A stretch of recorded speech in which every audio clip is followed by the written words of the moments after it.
I'm Paul Barnard. I started building ukuleles about 5-6 years ago, but I actually started building guitars 14 years ago. I just built one for myself, and it worked out quite well, so I carried on, built them for the family, and then when I retired, I decided I'd better get some proper tuition. So I looked around for a guitar building course and couldn't find one that was suitable for me anyway. And then I discovered Pete Howlett Ukuleles were offering ukulele building courses, and it wasn't too far from home. So I signed up for one, and I didn't know one end of a ukulele from the other. I'd never played one before, I'd never really taken any notice of them, but I then started to take an interest in the instrument, although I didn't really start building them at that point, until I was asked to join a ukulele band. So on being asked to join a ukulele band, I thought, I've got a ukulele, I've got the one I made on the course, but then I thought, well, you know, there's all these other people in the band, there's 12 people in the band as well as me. So there was a bit of a market for making ukuleles, so I started doing it more seriously. So I've made, I think 25 what I'd call standard shape ukuleles.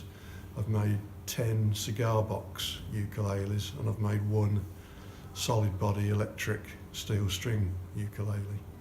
So total instruments, including guitars, is about 48, I think, now, over that period of time. So it's a hobby, so I don't do it to make any money, but I've now made more instruments than I've got grandchildren or anybody to accept, so I've got to try and start selling some.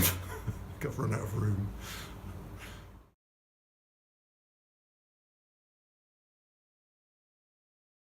I think for a good ukulele, it needs to have good volume. It needs to have a depth of tone that you don't necessarily find in commercially made cheaper ukuleles. And more than anything, I think it needs to be playable. So it needs to have good action at both ends. It needs to have a fretboard that is well finished, frets well finished. It needs to have a nice contour to the neck that's comfortable for the hand. So combination of all those things, I think, then you come down to the bits that are more difficult for an amateur or a hobby builder to control, and that's things like the finish.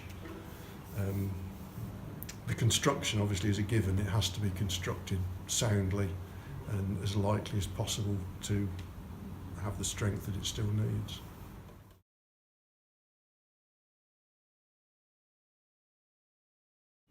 The latest ukuleles I've been building are baritone size. I've built 5 now.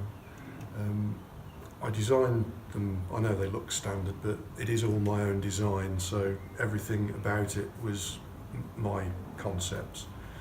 I've gone for a sound port in the side, and tried to choose some non-tropical woods for the back and sides. It's cherry, Engelmann spruce, although I've got a rosewood fingerboard, it has to be said. What makes it special?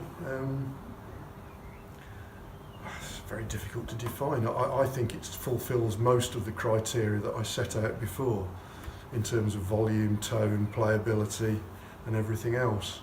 I think it's